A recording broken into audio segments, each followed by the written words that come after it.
के साथ अर्जुन तिवारी। आज ये जो आप पोशाक मेरी देख रहे हैं, जो मेरी टोपी है, जो मेरी जाली है, जो मधुमक्खी पालन की प्रक्रिया है, उसके लिए हमने भी इसको पहन के रखा है, क्योंकि आज कवरेज के लिए यहाँ पर आए हैं। गोसाईगंज बिजली पावर हाउस के पीछे मधुमक्खी पालन का ये प्लांट पूरा लगा हुआ है और हमारे साथ में भाई साहब भी हैं। ये हमें दिखाएंगे और बताएंगे कि किस तरह से मधुमक्खी पालन की जो प्रक्रिया होती है। आप लोगों ने लगातार देखा होगा, जब बाहर निकलते होंगे तो कहीं ना कहीं देखा होगा कि इस तरह के बॉक्स बनाए रखे रहते हैं, वहाँ पर मधुमक्खी पालन का कार्य होता है। सर हमारे साथ में चलिए और थोड़ा सा हमें जानकारी भी दीजिए, क्योंकि रिस्क ज़्यादा है, क्योंकि वैसे तो पालतू मधुमक्खियाँ हैं, इसीलिए ये कैप हमें यहाँ पर दी गई है। जैसा आप देख सकते हैं, कैमरामैन साहब पास में आ जाइए, ये आप दिखाइए। ये देखिए, ये मधुमक्खियाँ हैं, इसमें से शहद निकलता है, जैसा आप देख सकते हैं। आप थोड़ा सा पास में आके दिखा दीजिए, ये देखिए आप। तो ये देख सकते हैं, रिस्क भी ज़्यादा है। हालांकि भाई साहब का ये कार्य है और लगातार 24 वर्ष पूर्ण हो गए। देख सकते हैं आप कि ये जो पालतू मधुमक्खियाँ हैं, जितने भी फूल होते हैं, उन फूलों से रस को निकाल कर लाती हैं और इस बॉक्स में वो लोग इकट्ठा करती हैं। जैसा आप देख सकते हैं, तो मधुमक्खियों की भनभनाहट भी ज़्यादा आ गई। सर आप इसको बंद कर दीजिए। अब आप इधर दिखा सकते हैं। आइए मैं आपसे बात भी कर लेता हूँ। ये जो बॉक्स रखे हुए, कितने ढेर सारे बॉक्स हैं यहाँ पर, और इनमें सब में जो मधुमक्खियाँ हैं वो बाहर से रस को ला करके यहाँ पर लगाती हैं। तो हमें अधिक जानकारी देने के लिए हमारे साथ में भैया हैं, ये मैं बात कर लेता हूँ। भाई साहब इधर आ जाइए, आप आपसे बात कर लेता हूँ। ये बताइए कि जो मधुमक्खी पालन की ये प्रक्रिया है क्या है, और इसमें आप कैसे आए, क्या उद्देश्य, क्या विचार मन में बना, क्योंकि कठिन काम बहुत है, ये क्या कहेंगे, रिस्क भी ज़्यादा है। मेरा नाम ब्रजेश कुमार वर्मा, मैं कपेरा मदारपुर से हूँ। मैंने 1992 में मधुमक्खी पालन का काम शुरू किया था। उस समय नौकरी की थोड़ी दिक्कत थी, तो हमने सोचा कि चलो मधुमक्खी पालन का काम करते हैं। उद्यान विभाग के लोग हमारे यहाँ मधुमक्खी पालन का डब्बे लेके आए थे और वो लोग शहद निकाल रहे थे। तो हमने सोचा शहद इतना थोड़ा होता है और ये लोग कुंटलों में निकाल रहे हैं। फिर हमारा मन इनकी तरफ गया, तो धीरे धीरे हम उनके पास जब ट्रेनिंग करने जाने लगे, काम कराते थे और ट्रेनिंग भी लेते थे। तो फिर वो जो है, फिर जब जाने लगे तो उनसे हमने एक बक्सा लिया। हम और अमृत कुमार वर्मा जी कमालापुर के थे, उन्होंने 2 लोगों ने एक एक बक्सा शुरुआत की थी 1992 में। और ये मधुमक्खी जो है 5 तरीके की होती है। एक तो डॉरसटा होती है, एपिस सिराना इंडिका जिसको कहते हैं, और ये जो पाली जाती है ये एपिस मेलिफेरा है, ये इटली की मधुमक्खी है। इसकी क्षमता जो है काम करने की बहुत होती है और ये डंक नहीं लगाती है। और जो देसी मधुमक्खी होती हैं और जिसको सारंग भी बोलते हैं, इनकी जो है गुस्सा बहुत होती हैं, ये डंक बहुत तेज़ी से लगाती हैं। तो और ये मधुमक्खी डंक नहीं लगाती है और इसको हम माइग्रेशन करते रहते हैं। जैसे नवंबर से लेके फरवरी और मार्च तक हमारे यहाँ सरसों की क्रॉप होती है। यहाँ सरसों का शहद निकालते हैं। इसके बाद फिर हम लोग लीची में चले जाते हैं, मुजफ्फरपुर बिहार, वहाँ पे शहद निकालते हैं। वहाँ शहद निकालने के बाद फिर बहुत पहले 99 से 2003 तक हम सूरजमुखी लगाते थे। फर्रुखाबाद, कन्नौज, इस एरिया में सूरजमुखी बहुत होती थी, लेकिन अब यहाँ मक्का की बेल्ट बहुत हो गई है, तो हम वहीं जब बिहार जाते हैं, इसके बाद फिर फारबिसगंज वहाँ एक पड़ता है ज़िला, वहाँ पे जो है सूरजमुखी बहुत होती है, उसका शहद निकालते। फिर हम लोग अपनी तरफ आ जाते हैं, इटावा, मैनपुरी, इधर मक्का बाजरा होता है गर्मी वाला, इसकी क्रॉप लेते हैं। फिर अपने यहाँ जो सब्जी की बेल्ट होती है उस तरफ चले जाते हैं। इस तरह हम पूरा माइग्रेशन करते रहते हैं साल भर, और 3 से 4 महीने शहद हमें नहीं उत्पादित होता, बाकी हम 8 महीने 7 महीने शहद लेते रहते हैं। जी जी। तो मधुमक्खियों को लाना और ले जाना एक बहुत बड़ी प्रक्रिया है, इसके बारे में भी दर्शकों को बताएं कि किस तरह से आप इनको लेकर के जाते हैं। जब हमें माइग्रेशन करना होता है एक स्थान से दूसरे स्थान पे जब ले जाते हैं, तो इनको हम ऊपर से एक इनर कवर होता है, जाली का बना हुआ होता है, उसको हम पैक कर देते हैं। और इनका जो एक मुख्य द्वार होता है डब्बे का, उसको शाम को जब सूर्यास्त होने के बाद सारी मधुमक्खी हमारी अंदर चली जाती है, तो फिर उस गेट को हम लॉक कर देते हैं और ट्रक में लोड करके इस तरह से हम चले जाते हैं। और ये लगभग जैसे ही हमारा सूर्योदय होता है, उससे पहले हम उसके आसपास या उससे पहले अपनी मंजिल तक पहुंच जाते हैं और डब्बे को उतार देते हैं, क्योंकि जब दिन हो जाएगा तो मधुमक्खी निकलने के लिए प्रेरित होगी अपने डब्बे से, और उसका गेट बंद होगा तो नुकसान हो सकता है। जी जी। तो जैसा कि यहाँ पर आप देख सकते हैं कि ये देख सकते हैं आप कि यहाँ पर ये जो बॉक्स बनाने का प्रोसेस है, किस तरह से इनकी तैयारियाँ की जाती है और कितने लोग आपकी टीम में हैं जो इसमें कार्य कर रहे हैं। ये जो हमारे गोसाईगंज ब्लॉक में 2007 में इंडिया टुडे वालों ने सर्वे किया था तो हमारा 375 टन का उत्पादन था, और आज जो उत्पादन है वो लगभग 400-425 टन के आसपास है पूरे ब्लॉक का, और इसमें मोहनलालगंज भी जुड़ा हुआ है। तो इसलिए शहद हनी ब्लॉक के नाम से भी गोसाईगंज को जानते हैं जी। और ये जो है, जब हम अक्टूबर शुरुआत होती है तब हम मधुमक्खियों के डब्बे अपने सरसों जो अगेती होती है वहाँ पे ला के लगा देते हैं, और उससे जो है मधुमक्खियों की संख्या धीरे धीरे बढ़ती रहती है और फिर शहद उत्पादन चालू हो जाता है हमारा। तो आप लोगों को अभी मैं मिलवाऊंगा, अभी यहाँ का जो प्लांट लगा हुआ है जिसमें शहद को बनाया जाता है उसमें भी मिलवाएंगे, क्योंकि मधुमक्खियाँ आसपास घूम रही हैं। ये जाली की टोपी कहीं ना कहीं सुरक्षा का कार्य कर रही है, क्योंकि देखिए अगर आप आएंगे तो जब तक आपको सटीक जानकारी नहीं होगी तो मधुमक्खी के नाम से ही डर लगता है। और बड़े गौरव की बात है ब्लॉक गोसाईगंज के लिए, क्योंकि यहाँ पर हनी के नाम से जाना जाता है, जैसा आपको भाई साहब ने बताया। अभी मैं आपको मिलवाता हूँ हरि नाम सिंह जी से।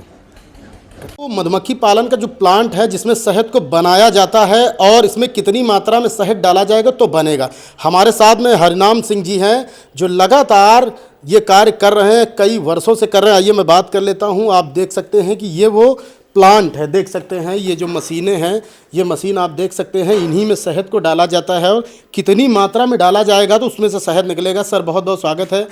पहले तो हमें ये बताएं कि आपका उद्देश्य आपके मन में ये कैसे आया, क्योंकि मधुमक्खी पालन एक तरह से आप प्रकृति के साथ भी जुड़ जाते हैं, उनके साथ में जीने लगते हैं, क्योंकि मधुमक्खियाँ किस तरह से फूलों पे जा करके रस को लेके आती, क्या कहेंगे सर? मधुमक्खी पालन हम लोग 10 साल से कर रहे हैं, और इसमें हमारी ये प्रोसेसिंग मशीन है। इसमें 3 कुंटल शहद डाला जाता है और इसके अंदर पानी गर्म करते हैं, और पानी के गर्म होने से ये शहद इधर से निकल के उस तरफ जाता है, उधर से प्रोसेस होते हुए इस तरफ आता है और आके यहाँ से हीट होके वाष्पन करके वो पानी उधर की टैंक में चला जाता है और प्योर शहद इधर आ जाता है। इसमें इस टैंक में शहद ये प्योर निकल आता है। फिर इसको निकाल के हम लोग इस वाले उसमें रख लेते हैं, फिर शीशियों में भर के, और फिर मतलब इधर उधर बेचने का या किसी को गिफ्ट करने का काम करते हैं। जी। तो ये बताइए सर कि क्या मन में ऐसा विचार आया, उद्देश्य मन में आया कि हम ये कार्य करें, क्योंकि बड़ा रिस्क का भी काम है, क्योंकि मधुमक्खियों को जब आप ट्रांसफ़र करते हैं कि जैसे यहाँ पर फूलों की जो फसल हो रही है वो अब यहाँ नहीं है, तो आप बिहार तक जाते हैं, आप लोग मैनपुरी इटावा तक जाते हैं, तो वहाँ तक का जो सफ़र तय करते हैं इन मधुमक्खियों के साथ में, तो कैसा रहता है? क्या पता कि रास्ते में कहीं जाम लगा हो या हमें कहीं उतारना पड़े डिब्बों को, तो उसके लिए क्या? सर इसमें दिक्कतें तो बहुत आती हैं, लेकिन अब ये है कि जैसे शाम को हम लोग मक्खी लेके चलते हैं और रात भर का ही सफ़र इनके साथ हो पाएगा। जहाँ पे सुबह होगी वहाँ इन्हें उतारना पड़ेगा, या गंतव्य पे पहुंच गए तो वहाँ पे उतारते हैं और वहाँ डिब्बा लगाएंगे। पूरा दिन ये अपना काम करेंगी मक्खियाँ। फिर अगर समय से अपने गंतव्य पे नहीं पहुँचे हैं तो फिर शाम को फिर दोबारा लोड करना पड़ता है। तो इनका जो बॉक्स वगैरह बनाने का है, क्योंकि काफ़ी बड़ा प्लांट है आपका, और अभी भाई साहब ने बताया कि यहाँ पर हनी के नाम से जाना जाता है ब्लॉक गोसाईगंज, ये भी बहुत अच्छी बात है, क्या कहेंगे? गोसाईगंज मोहनलालगंज ब्लॉक पूरा हनी के नाम से जाना जाता है, और इसी के उससे कम से कम 300-350 फार्मर हैं हमारे जो मधुमक्खी पालन कर रहे हैं। जी। तो जो लोग मधुमक्खियाँ पालन करते हैं उन लोगों से शहद की खरीदारी आप लोग करते हैं सर? जी सर। अच्छा। हम लोग शहद की खरीदारी भी कर लेते हैं, और साथ में इनका जो खादी ग्रामोद्योग से इनका सरकार द्वारा वो भी मिलती है कि अगर जो किसान पालना चाह रहे हैं, अगर पैसा नहीं है उनके पास, तो ये डिब्बा खरीदने के लिए उसके लिए सब्सिडी दी जाती है। सब्सिडी 30% की और 35% की सब्सिडी भी गवर्नमेंट देती है। जी। तो जैसा आप लोगों ने देखा होगा कि अक्सर कहीं आप निकलते होंगे तो ऐसे मधुमक्खी पालन के लिए डिब्बे लगे होते हैं, तो उसका प्रोसेस क्या है, उसका प्लांट क्या है, उसका प्लान क्या है और किस तरह से? सर इसके लिए ये भी बता दीजिए कि जो शहद है ये किस रेट में जाता है सर? शहद कितने प्रकार के होते हैं सर? शहद जैसे कि 3-4 वैरायटीज़ की हो जाती हैं। जैसे हम लोग जब यहाँ रखते हैं दिसंबर से जनवरी फरवरी तक, तो ये हमारा मस्टर्ड का होता है। उसके बाद हम लोग मुजफ्फरपुर जाते हैं, तो लीची पे जाता है तो वो लीची वाला शहद हो जाता है। फिर उधर दूसरी तरफ तो उसका कलर भी बदल जाता है और उसका स्वाद भी थोड़ा सा बदल जाता है। हमारे जीवन में मधुमक्खियों का कितना महत्व है, क्योंकि सभी लोगों को ये बात पता नहीं है। प्राकृतिक की चीज़ है, प्राकृतिक किस तरह से चला रही हो सभी लोग देख रहे हैं। तो क्या कहना चाहेंगे कि मधुमक्खियों का हमारे जीवन में होना कितना महत्वपूर्ण है? मधुमक्खियों का हमारे जीवन में बहुत महत्वपूर्ण योगदान है और इसके डंक से गठिया नहीं होती है, जिससे मक्खी अगर हम लोगों के डंक मार देती है तो उसमें गठिया का रोग नहीं हो सकता है जी। और इसका जो शहद है वो खाने से भी और तमाम दवाइयों में भी काम आता है जी। फूलों से फूलों पे मधुमक्खी जब बैठती है सर, तब क्या होता है? ये सर इसकी परंपरागत मतलब समझिए कि एक तरह से प्रजनन क्रिया होती है। जैसे फसल एक दूसरे से वो होती है तो वो बन जाती है, मतलब वो एक भूड़ से दूसरे भूड़ पे जाती है, तभी उसका पैदावार ज़्यादा होती है। तो जिन लोगों को नहीं पता है वो लोग जा करके गूगल पे सर्च करें और देखें कि मधुमक्खियों का हमारे जीवन में कितना अहम योगदान है, क्योंकि जो फसलें हो रही, जो फूल हो रहे हैं, उनको पैदा करने में मधुमक्खियों का कितना बड़ा योगदान रहता है। अभी हम आपको कुछ और भी दिखाएंगे। उन्होंने अभी आपको बताया। सर ये बताइए कि जिस तरह इनके बॉक्स को तैयार करते हैं, कितना बड़ा बॉक्स होता है, कैसे इसको तैयार करते हैं, क्या कहेंगे? जो हमारा बॉक्स होता है तो बॉक्स की जो लंबाई होती है वो 20 इंच होती है और जो चौड़ाई होती है 16 इंच होती है और जो ऊंचान होती है वो हमारी 9.5 इंच होती है और 2 इंच नीचे बॉटम निकला होता है, जिस पे मधुमक्खी नेक्टर लेके आती है और बैठ जाती है। उसके बाद अंदर घुसती है, जो मुख्य द्वार होता है उस पर 2 इंच का बॉटम होता है, क्योंकि उसमें जब हम पॉलन ट्रैप भी लगा लें, क्योंकि शहद के साथ साथ हम पॉलन भी निकालते हैं, प्रोपोलिस भी निकालते हैं, तो इस तरह से उसको 2 इंच रखते हैं बाहर। मधुमक्खी को बैठ के आराम से वो अंदर घुस जाए और अपने छत्तों में स्टोर करे। और एक ऊपर से होता है टॉप कवर। टॉप कवर का साइज जो होता है वो 22 इंच होता है और 18 इंच होता है चौड़ा और 2.5 इंच ऊंचान होती है उसकी। इस तरह से ब्रूड चैम्बर, सुपर चैम्बर भी यही होता है, 22 इंच। सुपर चैम्बर जो होता है वो 20 इंच का होता है और 16 इंच का होता है। सर इसमें जो वो डाल रखे हैं बीच में खाने यूँ बना रखे, एक बॉक्स में कितने खाने हैं? एक बॉक्स में जो छत्ते होते हैं वो 10 छत्ते होते हैं। 10 छत्तों का मधुमक्खी का बॉक्स होता है एपिस मेलिफेरा का। और जो मधुमक्खी के सेल होते हैं, एक छत्ते में 3000 सेल होते हैं, जिनमें हमारी रानी मधुमक्खी अंडे देती रहती है। और रानी मधुमक्खी जो है 2200 तक अंडे देती है जब उसको भरपूर मात्रा में भोजन मिलता है।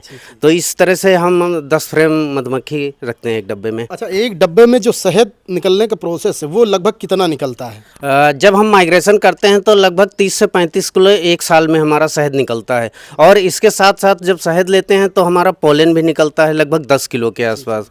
प्रोपोलिस भी निकलती है, रॉयल जेली भी निकलती है और बी वाइनम भी निकलता है। लेकिन बी वाइनम की अभी थोड़ा मार्केट कम है, तो बी वाइनम को नहीं, बाकी रॉयल जेली, प्रोपोलिस, पोलन, शहद, वैक्स यानी मोम, ये सब उत्पादन करते हैं हम। तो ये जो निकालने का प्रोसेस है कि जैसे आपको कब पता चलता है कि कितने दिनों बाद शहद को निकालना है, या इतनी मात्रा में शहद इस डिब्बे में अब आ चुका है? बक्से का हम निरीक्षण करते रहते हैं। निरीक्षण करने के दौरान हमें आइडिया हो जाता है कि जब हमारी मधुमक्खी छत्ते को 80% सील्ड कर देती है उस समय हम शहद निकालते हैं, क्योंकि अगर हम अनसील्ड शहद निकालेंगे तो हमारा शहद में मॉइस्चर की मात्रा ज़्यादा होगी। इसलिए सील्ड शहद निकालते हैं तो उसमें हमारा 22% तक मॉइस्चर होता है। अगर हम अनसील्ड शहद निकालेंगे तो वो शहद जो है हमारा 25% मॉइस्चर का भी हो सकता है। तो निकालने के समय में मधुमक्खियों का कोई डिस्टरबेंस या ऐसा कुछ, या उनको दिक्कत ऐसा तो कुछ नहीं होता? नहीं, ऐसा कुछ नहीं होता है। जब हम फ्रेम निकालते हैं और उसके बाद झटक देते हैं, सारी मधुमक्खी हमारी डब्बे में गिर जाती है। जो 10-5 मधुमक्खियाँ रह जाती हैं वो फिर हम ब्रश से साफ़ कर देते हैं और मशीन में ले जाके डाल देते हैं और सारा शहद हम घुमा के निकाल देते हैं। छत्ता टूटता नहीं हमारा, हम फिर उसी छत्ते को वापस कर देते हैं उसी डब्बे में। तो जैसा आप देख सकते हैं कि ये डब्बे बनाए गए हैं, आप कैमरामैन साहब से कहेंगे दिखाएंगे, आप देख सकते हैं कि लकड़ी के ये डिब्बे हैं जो तैयार किए जा रहे हैं। और जो इनके साथ में कार्य करने वाले जो किसान हैं, जो लोग करना चाहते हैं मधुमक्खी पालन का, वो काम कर रहे हैं, तो इन डिब्बों को उन लोगों को दिया भी जाता है। जैसा आप देख सकते हैं, सर आप इधर आ जाइए, थोड़ा सा कैमरामैन साहब इधर आ जाइए, आपको दिखाते हैं। ये डिब्बा है वो, ये देखिए आप, ये वो डिब्बा है और इसमें यूं करके खाने खाने बना करके इसमें उन छत्तों को डाला जाता है। जैसा आपको दिखाएंगे, इधर तो अभी ये प्रोसेस काम चलने वाला है। कैमरामैन साहब से कहेंगे इधर आएंगे, आप इधर आइए, आपको दिखाते हैं। जो डेंट और पेंट भी हो गए डिब्बे, वो डिब्बे भी यहाँ पर रखे हुए हैं। जैसा आप देख सकते हैं, तो मधुमक्खी पालन का जो कार्य है, तो सच कहें तो आज मुझे भी अवसर ये मिला कि हम भी देखें और जानें, क्योंकि दूर से तो अभी तक हम भी देख रहे थे। जैसा आप देख सकते हैं, ये देखिए, और ये जो छत्ते का है, ये इसी फ्रेम में छत्ते को बना के लगाया जाता है, यूं ऐसे लगाया जाता है, जैसा आप देख सकते हैं। और यहाँ पर ये पूरा प्लांट है। गोसाईगंज जो बिजली पावर हाउस है उसके जस्ट पीछे है। तो हमारे साथ में भाई साहब थे, उन्होंने आपको बताया, तो काफ़ी अच्छा मुझे भी लगा। और आप लोग भी इस खबर को देखें।